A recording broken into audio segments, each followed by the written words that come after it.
والسلام على أشرف الأنبياء والمرسلين سيدنا محمد وعلى آله وصحبه أجمعين. Alhamdulillah, we begin by praising Allah subhanahu wa ta'ala for this opportunity for us to continue in our lessons in the commentary of Aqaid and Nasafiyyah. And we pray that Allah subhanahu wa ta'ala bless us in the understanding and make it easy upon us, and bless us in iman and taqwa, and guide us our Prophet sallallahu alaihi wasallam yawm al-qiyamah, ameen ya rabbal alameen. In our lesson, as per last week, we were still speaking about the contingency of the universe. So basically, what we have mentioned so far is the saying of Imam Nasafiyyah, where he mentioned that the universe is made up of two elements. Number one is substance, and the other one is accident. So in Arabic, we call it al-a'yan and al-a'rad. This is what is mentioned by the text of Al-Imam An-Nasafi. And Al-Imam Taftazani, as what we have discussed, goes deeper to speak about the different factions of these terminologies, where he mentioned al-a'yan is divided into jawhar and jism. So jawhar is the particulars, whereas jism is the compounded form of the jawhar. So we gave an example of the meaning of a body and the meaning of the atom. So a body comprises of atom, and then comes the a'rad, which we term it as the accidents, the accidents. And so we mentioned the difference between substance and accident is that substance, they stand on their own, whereas accident, they subsist within substances, and they do not stand on their own. So it is impossible that an accident can be in existence without a substance. So this is the connection between substance and accident. Then the author goes on to speak about the evidences on the contingency of both substances and accidents. So this is where we are now. And in the last week, we have gone into speaking about the examples of accidents. Al-Imam Taftazani gave many examples. So let us look at it again fast. Just a quick one. We do not want to waste too many time speaking over again and again. Time is precious. So I will just run through what we covered last week. So last week, when he speak about the accidents, so this is what we mentioned. So he said, this is the example. He gave the example of a tu'um. Tu'um is a taste. So he mentioned there are 9 of it, and sweetness and saltiness and all these types of taste. So this is an example of an accident. This is an example of an accident. So we gave the example of sugar. Sugar is a substance, but the taste of sweetness of the sugar is an accident now. And likewise, is smell, types of smell. So nice smell, bad smell, this is a kind of accident. Then he mentioned wa anwa'uha kathira. There are many types of smells. Wa laysat laha asma'un makhsusa. And there are many smells and do not have any names ascribed to it, because there are too many. There are too many smells. Even when you speak about flowers, we speak about all these mixtures of perfumes and so on. Sometimes you cannot define what is the name that is called for a particular smell. But the reality is that these are accidents, and these are things that doesn't stand on its own. It subsists within substances, and whether it is liquid or it is any solid, or it is gas or wind or air. And then he mentioned, he said, فَإِذَا تَكَرَّرَ أَنَّ الْعَالَمَ أَعْيَانٌ وَأَعْرَاضٌ وَالْأَعْيَانُ أَجْسَامٌ وَجَوَاهِرٌ. So he mentioned that al-a'yan. Now we will start our lesson here, inshallah. This is going into our first lesson. I believe we stopped just above, right? We were speaking about rawai last week. So now let us look at this. Of course, translation, we won't use any this translation. We use any the American any translation, but just for the sake of the Arabic, for the Arabic and the text. The author he mentioned here, he said, فَإِذَا تَكَرَّرَ أَنَّ الْعَالَمَ أَعْيَانٌ وَأَعْرَاضٌ, and when it is established, when we have understood that the universe is made up of a'yan, any substances, a'rad, any accidents, wal-a'yanu ajsamun wa jawahir, and substances, and they are made up of bodies and atoms, made up of bodies and atoms.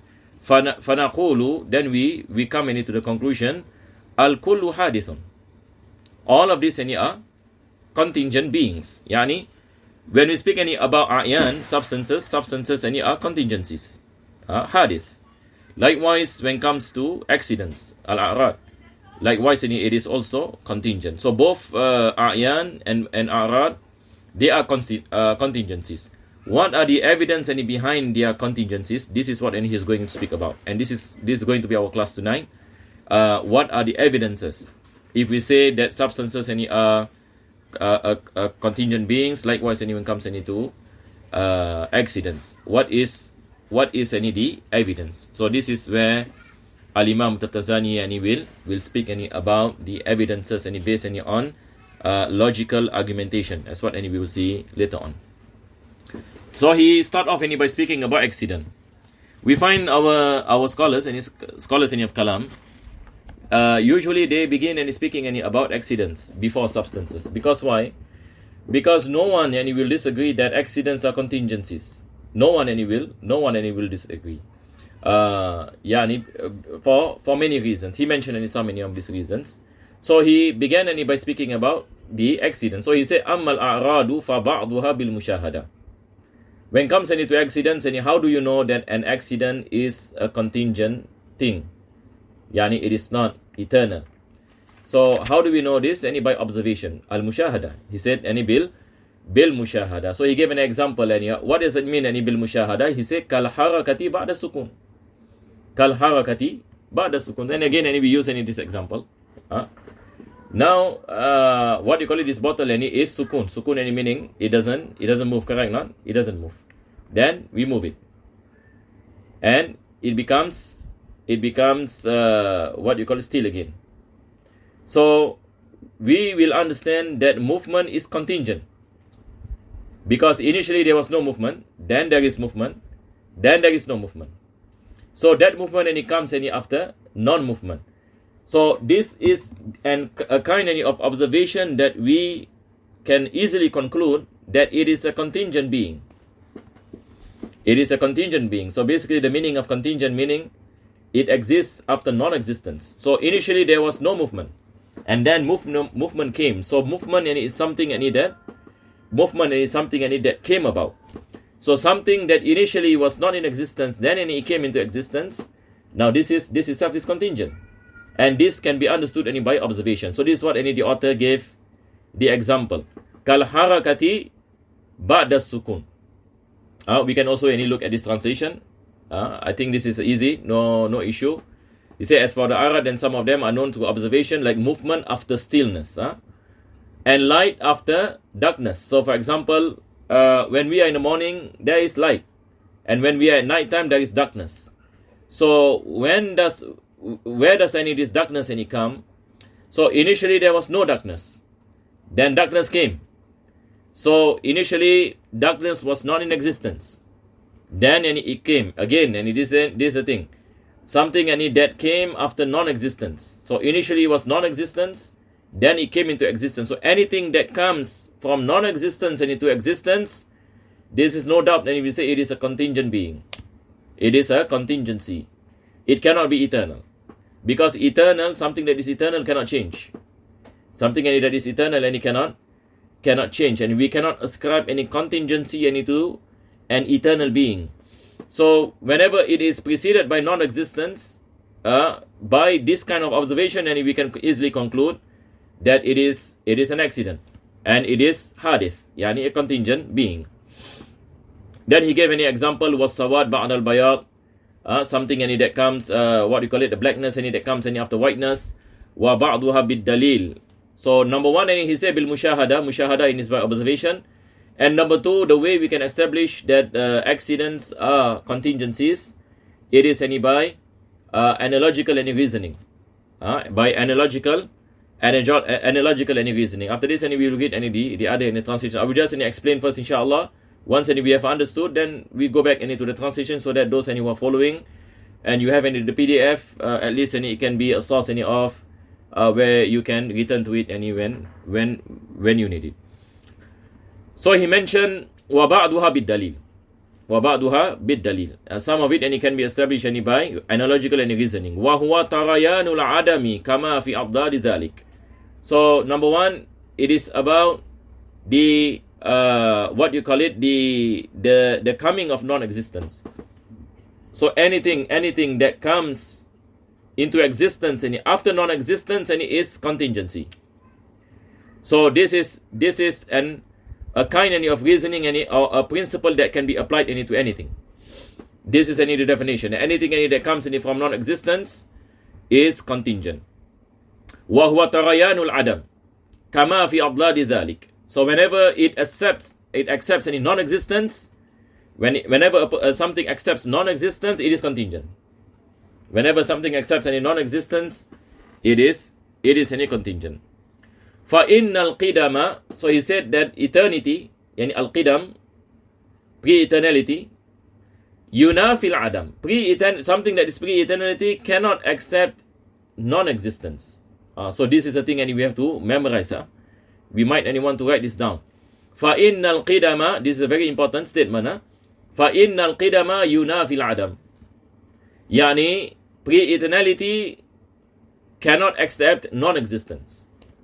Pre-eternality and he cannot accept any non-existence. لِأَنَّ الْقَدِيمَ. So he gave an explanation and he said لِأَنَّ الْقَدِيمِ, something that is pre-eternal, qadim, إِنْ كَانَ وَاجِبًا لِذَاتِهِ فَظَاهِرًا. Yani when we speak about something that is qadim, only Allah subhanahu wa ta'ala is qadim. Yani in the Islamic perspective, when we use the word qadim, only Allah subhanahu wa ta'ala is qadim. So we say that Allah subhanahu wa ta'ala is pre-eternal.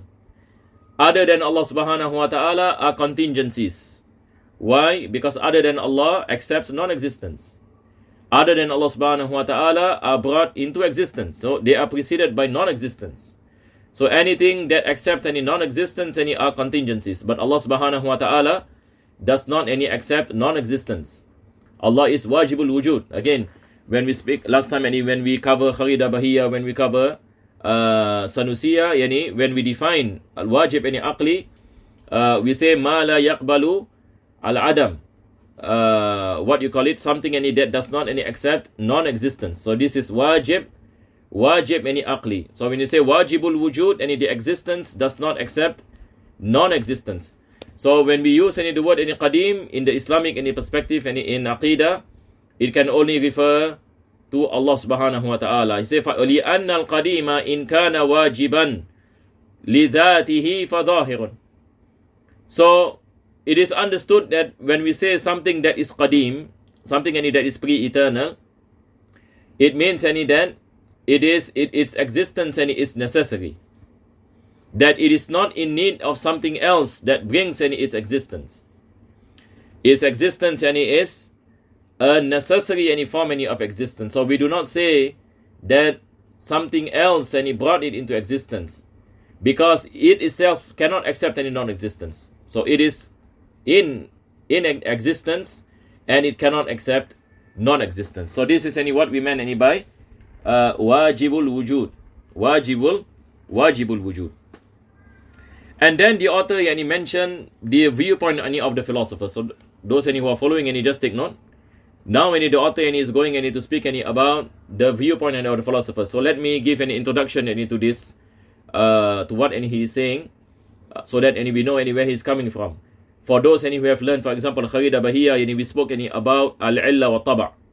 The philosophers last time they believe in the concept of al-illa, the concept of the necessary causation.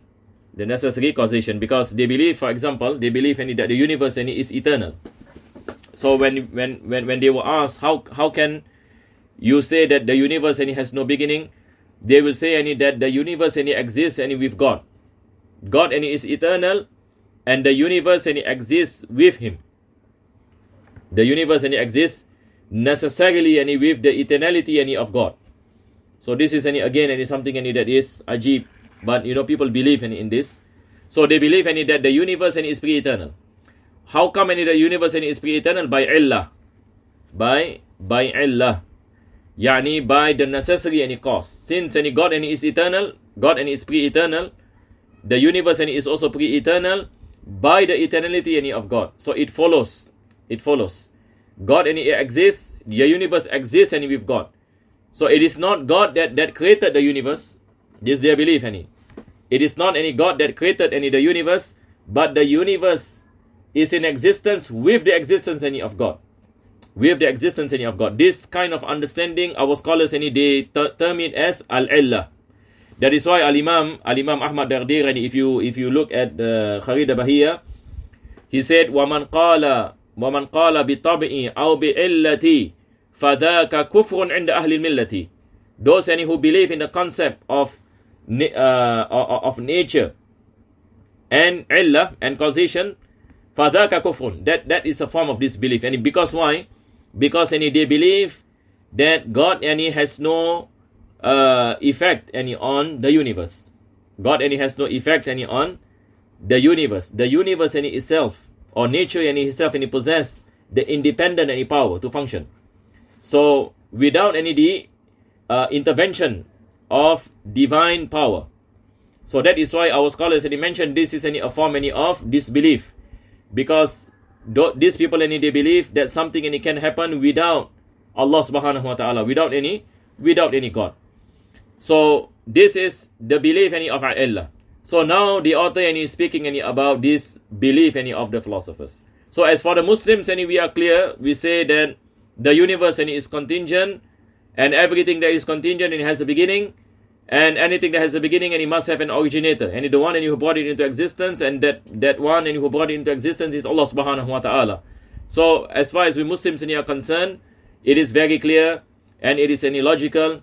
There is no problem in it, and this is the argument that we have been speaking about. Then he mentioned pertaining to the belief of the philosophers. He said, وَإِلَّا لَزِمَ إِسْتِنَادُهُ إِلَيْهِ بِطَرِيقِ الْإِيجَابِ. So if people does not believe that the universe is contingent, if they do not believe that the universe is contingent, then how can this universe came into existence? And the belief that this universe is pre-eternal. So he said that the only way that they can assume and make this assumption that the universe is pre-eternal is by the belief that the universe exists by the existence of God. So this is what he's saying. وَإِلَّا لَازِمَ إِسْتِنَادُهُ إِلَيْهِ بِطَرِيقِ الْإِيجَابِ. The universe has connection with the existence of God. بِطَرِيقِ الْإِيجَابِ. They exist by the existence of Allah. So they are not created in that sense. They are not created. إِذِ الصَّادِرُ عَنِ الشَّيْءِ بِالْقَصْدِ وَالْإِخْتِيَارِ يَكُونُ حَادِثًا بِالضَّرُورَةِ. So the difference between us and them, and he said, الصَّادِرُ عَنِ الشَّيْءِ بِالْقَصْدِ وَالْإِخْتِيَارِ. When we say that the universe is created, and Allah subhanahu wa ta'ala has willed its creation, Allah has willed its creation, so something that has been willed upon must be contingent. Something that has been willed upon. Meaning, when we say that Allah subhanahu wa ta'ala, He wills that this universe is to be in existence, then He brought the universe into existence. So this universe came into existence by the will of Allah subhanahu wa ta'ala. Anything that came into existence by the will of the divine, that thing must be contingent. That thing must be contingent. Necessarily. This is what he's saying. إِذِ الصَّادِرُ عَنِ الشَّيْءِ, the origin of a particular thing, due to بِالْقَصْدِ وَالْإِخْتِيَارِ, due to a will, divine will, يَكُونُ حَادِثًا بِالضَّرُورَةِ. It is confirmed as something that is contingent by necessity. وَالْمُسْتَنَدُ إِلَى الْمُوجِبِ الْقَدِيمِ قَدِيمِ. And the belief of the philosophers that since the universe is in existence with the existence of a pre-eternal God, which they are saying, then that is why the claim that the universe is also pre-eternal. So this is the viewpoint of the viewpoint of the philosophers. So the philosophers do not accept that the universe is contingent, and this is the difference between the scholars, our Islamic scholars, and the philosophers. Our scholars are saying that the universe is contingent. The philosophers are saying that the universe is not contingent. Of course, nowadays, it is scientifically proven that the universe is contingent. Even people who are atheists are saying this. There can be a person who says that the universe is pre-eternal. Certainly, there is no rational evidence about this. But last time, Greek philosophers, some of the Greek philosophers, they believe this is just an assumption. So our scholars they deal with this issue. Although nowadays, mashallah, we don't have any problems in understanding this thing.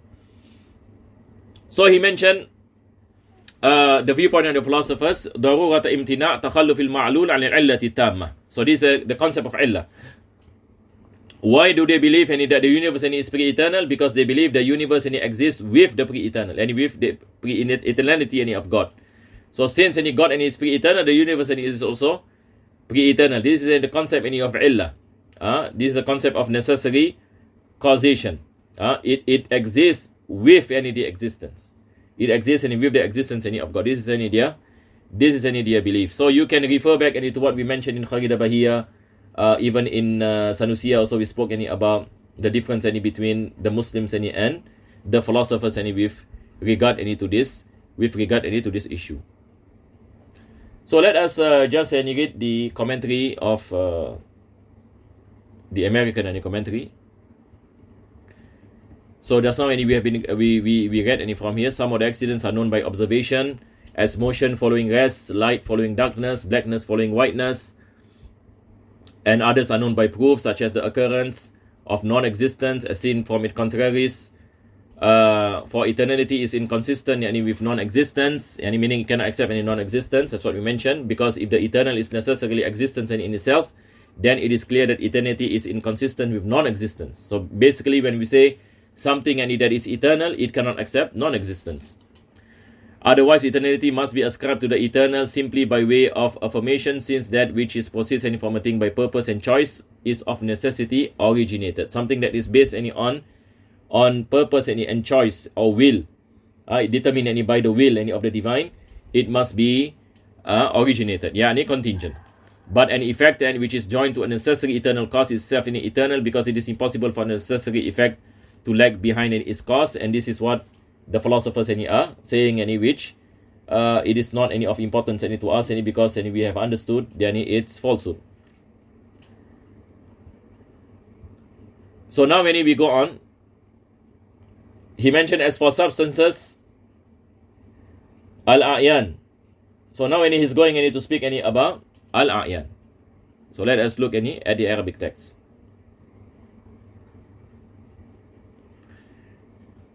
The author mentioned, وَأَمَّا الْأَعْيَانِ فَلِأَنَّهَا لَا تَخْلُو عَنِ الْحَوَادِثِ.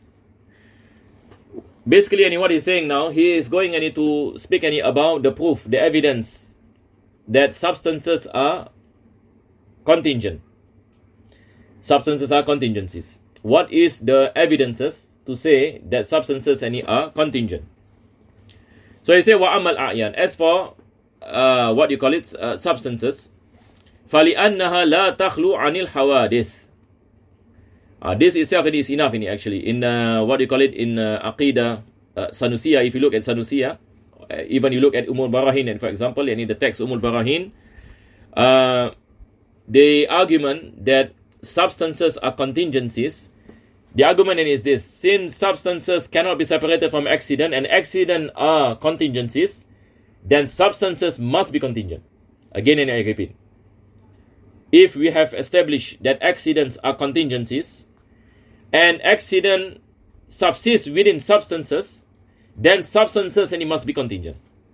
Because it is impossible that substances are pre-eternal when the accidents that subsist within it is contingent. It is impossible. So you cannot have something of some substance that is pre-eternal, but with the accident that is any contingent. This is any impossible because we cannot separate substance any from accident. So if accident are contingencies, then the substances any must also be contingent. So this is the first argument.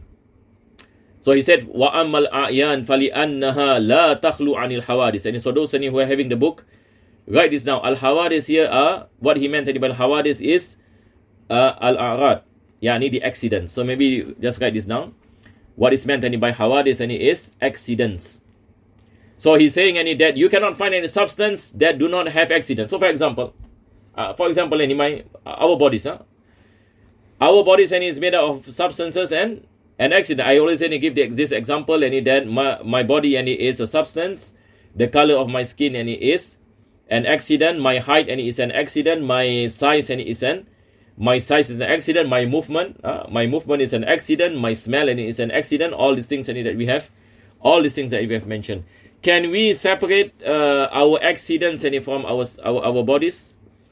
Question: can we separate our accident from? Impossible, correct or not?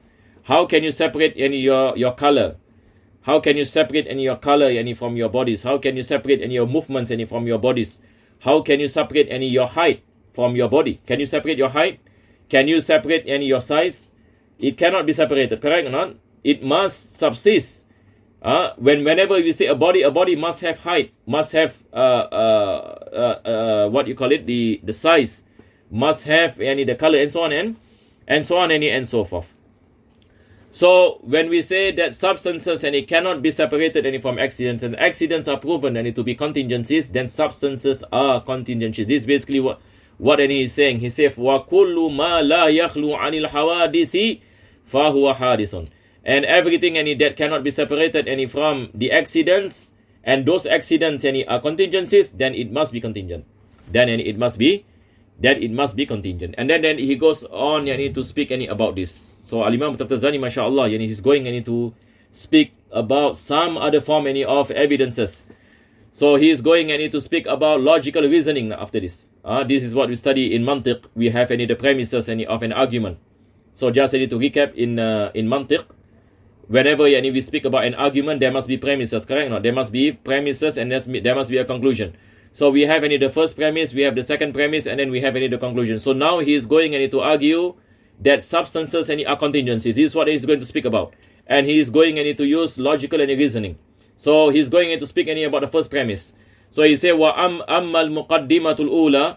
He said that the first premise of this argument to prove that substances are contingencies, he said, لِأَنَّهَا لَا تَخْلُو عَنِ الْحَرَكَةِ وَالسُّكُونِ. And the first premise, he said that substances cannot be void from movement and stillness. So let me give an example of this bottle. Again, this bottle is a substance. So substance take up space. So it's either moving or not moving. So if I'm moving it, this is moving, correct? No, it's moving, meaning it is not in stillness. But if it is in stillness, meaning it is not moving. So it is either moving or not moving. It is either moving or not any moving. So if that is the case, فَهُمَا حَادِثًا, then that is a proof that this bottle is a contingent being. Why? Because movement itself is a contingent. Stillness itself is a contingent. So if this substance is ascribed to something that is contingent, then it is contingent. So easy, no problem. So this is what he is saying. وَهُمَا حَادِثًا. And huma goes back into haraka wa sukun. Movement and stillness. وَأَمَّا عَدَمُ الْخُلُوِ عَنْهُمَا فَلِأَنَّ الْجِسْمَ أَوِ الْجَوْهَرَ لَا يَخْلُو عَنِ السُّكُونِ في حيز. لأن الجسم أو الجوهر لا يخلو عن السكون في حيز. So now he mentioned what you call it, why is that so? Because he said that whenever you have a body or a substance or jawhar, the reason why we say it must be either moving or not moving, because it takes up space. Because it takes up any space. So the characteristic of a body, is it takes up space. Since it takes up space, then it must be either moving or not moving. anything any that take up space, this is what it basically is saying. Anything any that take up space must either be moving or not moving. But if something any is not in existence, if something is not in existence, let us any imagine something that is not any in existence. So when it is not in existence, and it doesn't take up space, correct? Not in existence. So we do not any ascribe movement or stillness into it. But if it is any something any that is in existence and it take up space, the nature any of substances, then it must be either any moving any or stillness, and these are characteristics any of contingencies. فإن كان مسبوقا بكون آخر في ذلك الحيز بعينه فهو ساكن. So now he is going to explain the definition of what is the meaning of stillness. What is the meaning of stillness?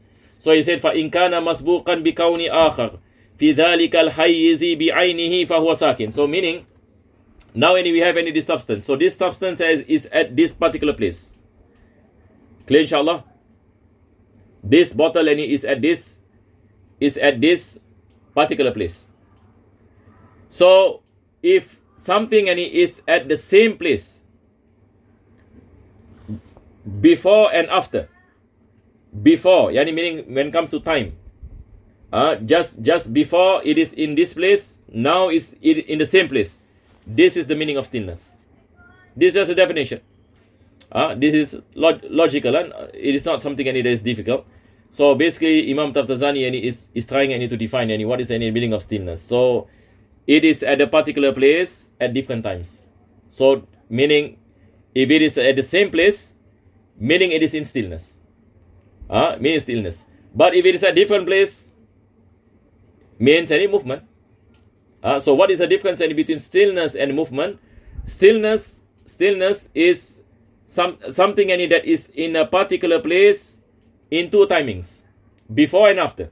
So before it is in this place, after it is in this place. But movement, it is before and is here, after is here. So two places at two times. Before and it was on my before and it was on my right side, then I move it and into my left side, for example. So there are two movement in two places. So that is the meaning of movement. So this is basically the difference between stillness and movement. So he said فَإِنْ كَانَ مَسْبُوقًا بِكَوْنِ آخَرِ فِي ذَلِكَ الْحَيِّزِ بِعَيْنِهِ فَهُوَ سَاكِنٌ. That's what they mentioned pertaining to stillness. وَإِنْ لَمْ يَكُنْ مَسْبُوقًا بِكَوْنِ آخَرِ فِي ذَلِكَ الْحَيِّزِ بَلْ فِي حَيِّزٍ آخَرِ فَمُتَحَرِّكٌ. So exactly what I mentioned. If it is at two places, before and after, it is mutaharrik. Mutaharrik is something that is moving. وَهَذَا مَعْنَى قَوْلِهِمْ. And this is the meaning of what the scholars are saying when they say al-harakatu kaunani fi anaini fi makanaini. So you say movement is what you call it, movement is the moving of a particular substance in two places at two times. Fi anaini fi makanaini. Anaini meaning two timing. Before, after. Makanain, different places. So when we say, what you call it, before it was here, after it was here. So there are two different things. This is the meaning of kaunani fi anaini fi makanain. Wasukunu kaunani fi anaini fi makanin wahid. But stillness, he said, stillness, it is something that stays in a particular place. Fi anaini, what you call it, before and after, it is the same place. Fi makanin wahid, but in the same place. So before anain, before it was here, afterwards also it was here. Fi makanin wahid. Makan wahid meaning it is at the same place. But anaini, before and after, it is the same. So mashallah, I don't think what you call it, anybody has any issue understanding this, this is what you call it, easy to understand. But of course, we want to get in the barakah of reading and understanding the words of our Imam. MashaAllah, Al-Imam Taftazani. Taib, we continue, we still have time. So you can read the translation. Now he says earlier, as what we mentioned, as for substances, they are among because they are not free from originated things, and whatever is not free from originated things itself is originated. Then he said the first premise that substances are not free from originated things is so because they are not free of motion and rest which are originated. Meaning, originated here meaning contingencies. I use the word any contingencies, a better word. This not any being free of motion and rest is due to the fact that the body and atom are not free from residing within some boundary. The fact that they are within a boundary, a place and space is a substance and is preceded by another count state of coming into being in that same boundary, then it is at rest and is stillness. And if not, and is so preceded by another count in the very same boundary, then it is motion. This is what they mean by the same motion is to count at 2 times in 2 places, and rest and is to count at 2 times in one any places. Count any meaning any being, to be any in a particular state. Now when we go back to the text. So now, again, the way of Al-Imam Taftazani, this is like a Q&A. Now we are coming into the Q&A part. So you say, فَإِنْ قِيلَ, if it is said, if someone, for example, wants to argue by saying, يَجُوزُ أَنْ لَا يَكُونَ مَسْبُوقًا بِكَوْنٍ آخَرْ أَصْلًا كَمَا فِي آنِ الْحُدُوثِ فَلَا يَكُونُ مُتَحَرِّكًا كَمَا لَا يَكُونُ سَاكِنًا. So if a person and he say that if a particular substance is not in existence, and before it come into existence, before the existence of this bottle, so there is no such thing as movement and stillness. So that is what you call it. That is correct in a sense that whenever we speak about things that are non-existent, we do not ascribe movement and stillness to them. We do not ascribe any movement and stillness to them. So if a person say this, what you call it, as for the things that are non-existent, we do not ascribe movement and stillness. So Al-Imam Taftazani he said, قُلْنَا, he said, هَذَا الْمَنْعُ لَا يَدُرُنَا. He said there is no issue in this. Meaning this is accepted. If you are speaking about non-existent beings, then we got no issue. We do not speak about substances, or we don't speak about accidents, because in itself it is non-existent. It is non-existent. So when something is non-existent, and we do not speak about the substance, or we do not speak about the accident, and we do not speak about movement, we do not speak about stillness, because in itself it is not in existence. وَهَذَا الْمَنْعُ لَا يَدُرُنَا. He said this does not concern us, and this does not give any harm to us, and in a sense it is something that is accepted by us. فيه من تسليم المدعى على أن الكلام في الأجسام التي تعددت فيه الأكوان وتجددت عليه الأعصار والأزمان أما حدوثهما فلأنها من الأعراض وهي غير باقية. So he is saying that what we are concerned is when it is in existence. So we do not concern whether something that is not in existence. So we do not speak about its contingencies even, because it is not in existence. So we are only concerned about substances and accidents that are in existence. So this is what he's saying. أن الكلام في الأجسام. He said our argument when we speak about bodies or substances التي تعددت فيها الأكوان وتجدد عليه الأعصار. When we speak about the different timings and different beings and different location, he said all these things are pertaining to the things that are in existence. They are things that is in existence. So when they are in existence, say وَأَمَّا حُدُوثُهُمَا فَلِأَنَّهُمَا مِنَ الْأَعْرَاضِ. So when we speak about their movement and their stillness, لِأَنَّهُمَا مِنَ الْأَعْرَاضِ, these are from accidents. وَهِيَ غَيْرُ بَاقِيَ, and accidents are not eternal. Accidents are not eternal. So for example, now this bottle is moving. Then it is in stillness. So the movement stops, correct or not? So we say the movement is not eternal. The movement has an end. It has a beginning and it has an end. It accepts existence. It accepts any movement and it accepts any stillness. So it is ghayru baqiyah. It is not eternal. So easily we can determine that it is not something that is eternal. ولأن ماهية الحركة لما فيها من الانتقال من حال إلى الحال تقتضي مسبوقية بالغير والأزلية تنافيها.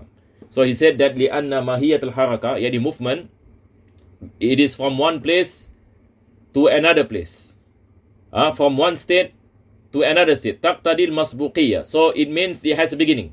So before it was not moving, now it's moving. And it moves from one place to another place.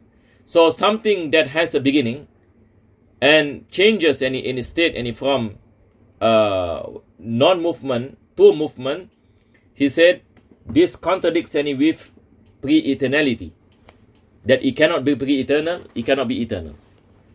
And this is easy to answer. That's what I mentioned, examples we gave, correct or not? وَلِأَنَّ كُلَّ حَرَكَةٍ فَهِيَ عَلَى تَقَضِّي وَعَدَمِ الْإِسْتِقْرَارِ. So when it comes to what you call it movement, it is something that is not consistent. Because sometimes it moves, sometimes it does not. It does not move. And it has a beginning to its movement. وَكُلُّ سُكُونٍ فَهُوَ جَائِزُ الزَّوَالِ. And for something that is not moving, also it can accept any movement. So that means it has an ending.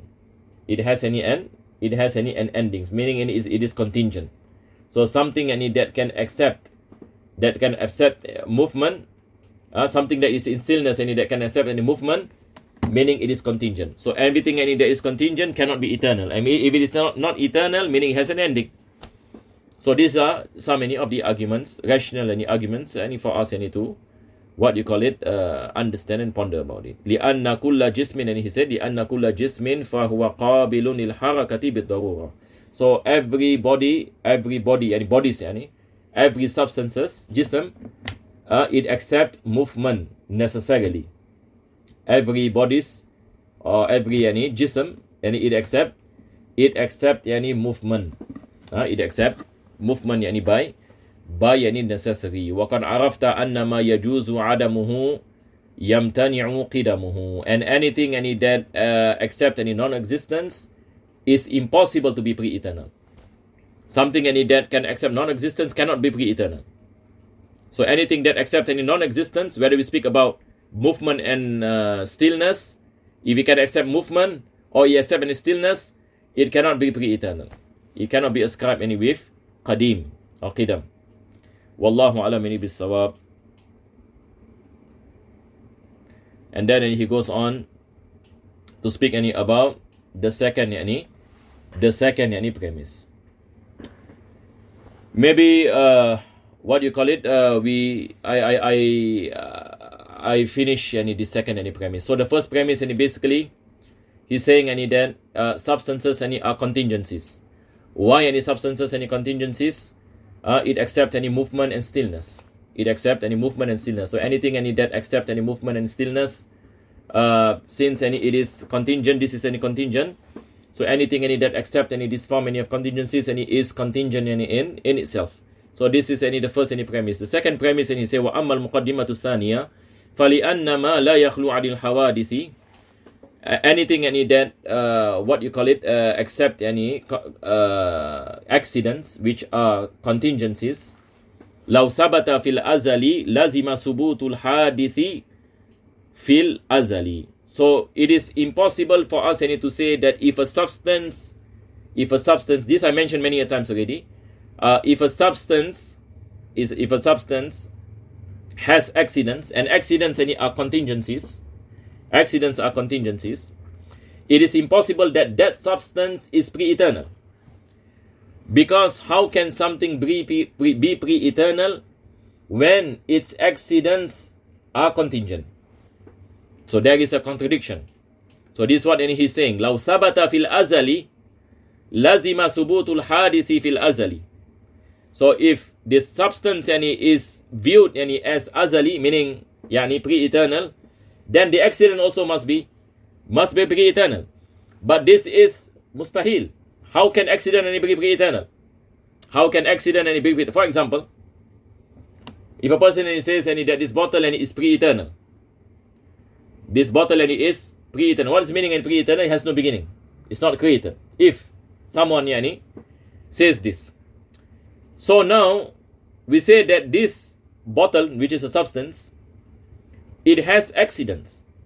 As what we mentioned, the color, the height, the width, and movement, stillness, these are accidents. So how can this bottle, which is a substance, is pre-eternal when the accidents any are contingent. So how can a person any say that this bottle is pre-eternal? But the accidents any are confirmed and by necessity and it is what you call it contingencies. So this is any a contradiction. So he say walazimu batil. So this yani what you call it connection yani between substance and an accident, yani to say that they are pre-eternal, it is batil. Yani it is something any that is wrong. It cannot any be viewed any as pre-eternal.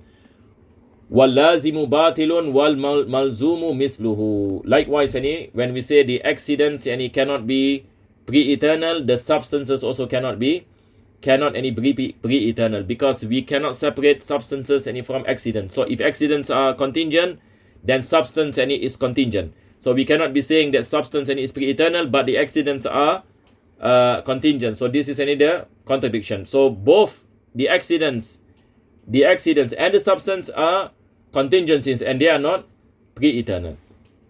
Because to say that one of it is pre-eternal, the other one is contingent, say wahwa muhal. This is impossible. Because why? Because there is a contradiction. So this is basically the second premise as what he mentioned. And then after that, he gave some more examples. So inshallah ta'ala, we will stop here and we will continue in our next lesson next week inshallah ta'ala. Bismillahirrahmanirrahim. Alhamdulillah rabbil alamin. Allahumma salli wa sallim ala sayyidina Muhammad wa ala sayyidina Muhammad. Rabbana atina fid dunya hasanah wa fil akhirati hasanah wa qina adhaban nar. Sallallahu ala sayyidina Muhammadin wa ala alihi wa sahbihi wa sallam. Alhamdulillah rabbil alamin.